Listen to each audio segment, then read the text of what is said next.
At this moment, Ed Hunter's politics can be boiled down to a simple equation. Millions unemployed, so stop immigration equals Trump. Ed's a construction worker in Maryland. He's been doing this thing with the banners somewhere most Fridays for months.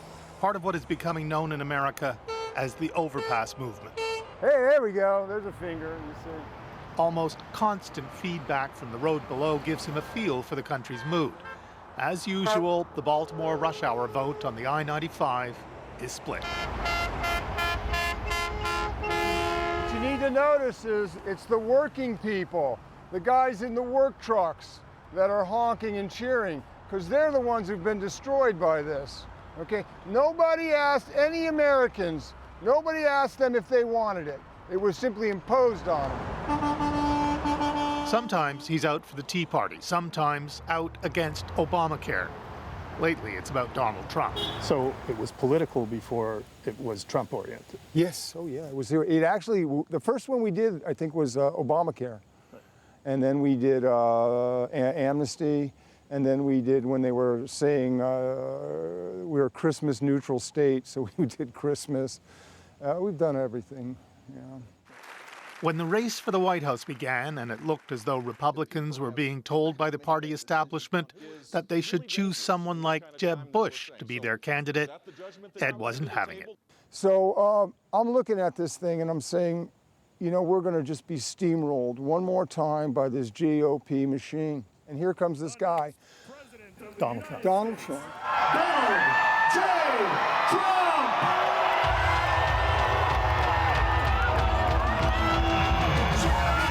Who is, by a miracle, coming from the top down. Here's a guy with no need for money, right?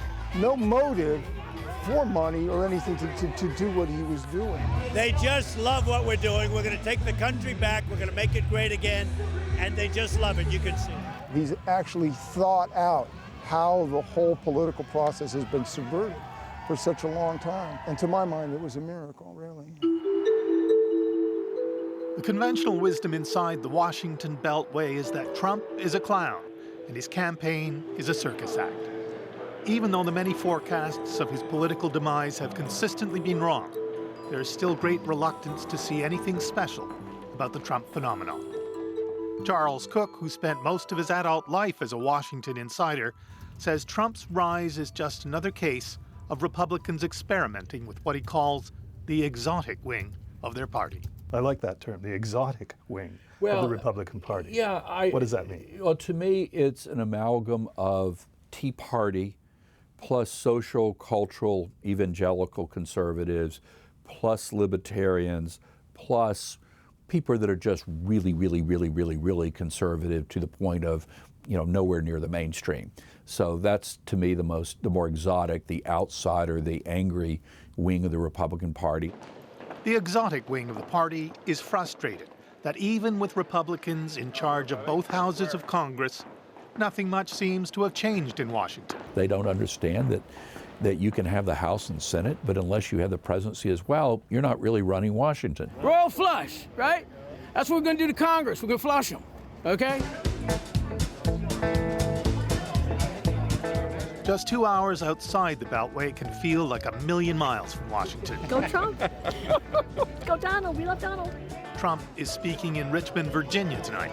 Here, they sized him up long ago and decided they loved him. Toughness, leadership qualities, hitting the right issues. Because he says what he wants. He doesn't have a governor on what he says. I think he has to learn sometimes, you know, when to say it and when not to say it, but he says a lot of things that people don't want to say. Such as the U.S. should build a wall to keep Mexicans out and make Mexico pay for it. I love the idea of the wall. How can you not have borders? How can you have a country if you don't have borders? And of course... And I love it that he's got the establishment in a tizzy. They line up in thousands. There's quite a bit of this, a little bit of this, hardly any of this. Brenda Acevedo is what some Americans contemptuously call a birthright citizen. She's here to offer a little resistance to Trump's ideas about immigration. Mr. Trump is standing up for what he believes in. So that's fine. He can believe what he believes in, but I do also believe in what I believe in. I was born in the United States of America, and I do come from parents that were born in Mexico and that have made it here and strive to survive, and I'm very proud of that. It's nothing I'm ashamed of. In his head, Trump is a real estate guy, but in his heart, he knows there's really no business like show business. He nails the entrance, speaks without notes, reads his audience like it's a traffic light stuck permanently on green. We're going to build the wall, okay? Believe me. We're going to build the wall. 14%. At this point, it starts getting rough around where Brenda Acevedo is. She and some friends have started heckling Trump and waving anti-Trump signs.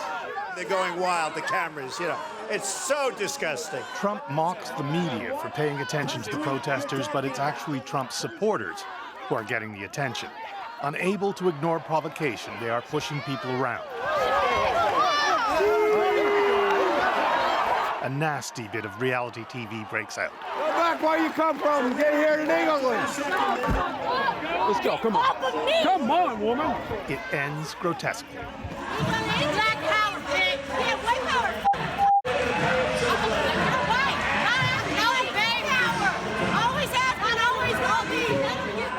To be clear, the protest wasn't spontaneous. It was planned. Why'd you come? When I come here, we came here to protest Donald Trump because we disagree with his just outright racism against Hispanics, against black people.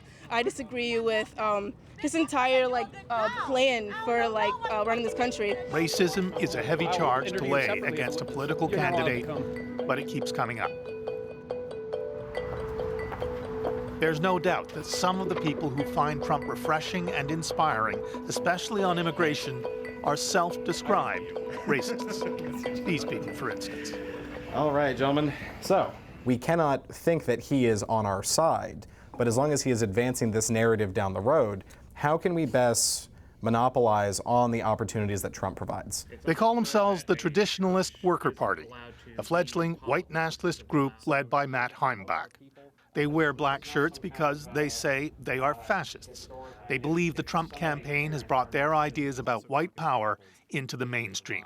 They intend to spread those ideas at Trump rallies because they think that's fertile ground for them. But we need to also be targeting both not only the white nationalist community, but normal people that we can present to them this platform and say, look, we can better represent your interests if you give us the supports. I know how to do direct mail campaigns, okay? We can do direct mail too. That's one of the really cool things I learned how to do during my time with the Klan, okay? Mm-hmm. I'm not throwing in and saying that I want Donald Trump even to be the president necessarily. What I do want is him to keep saying these things because it offers us a kind of political cover to be able to say, well, Donald Trump says it, we're not that radical. It's moving the discussion to the right, towards nationalism. And that's what I want. I don't care if Donald Trump wins or loses, because he has made immigration a topic here in America. He's making the very question of what is an American a question. Do you think he'd like to have your support, though, publicly? I think Donald Trump would say that he'll take my vote, but he doesn't agree with me on everything,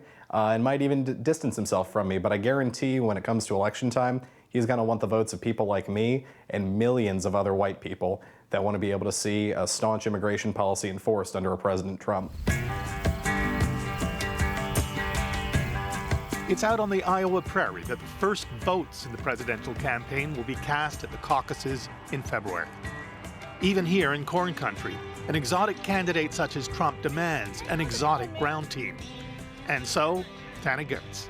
Mr. Trump is the next president of the United States. Oh, that is my goal. I am laser focused on it. She met Trump as a contestant on his reality show, The Apprentice, a few years ago.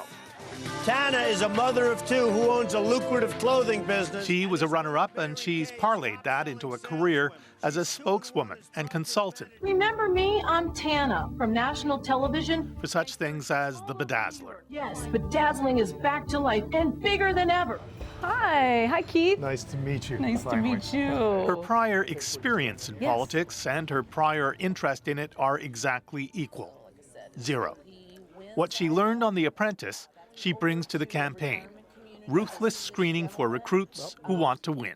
So what I need is caucus captains. So I decided that I'll do an apprentice program and sort of like a mini audition to find the best people standing in that post position on caucus night pitching Mr. Trump.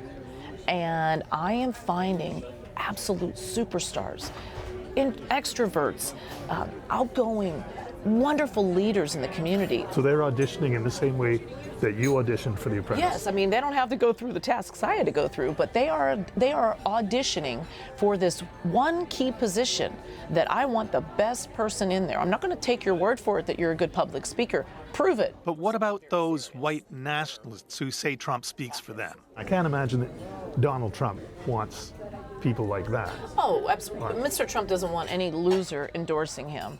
And groups that are filled with hate, that we're not even interested in that. I put it to Ed.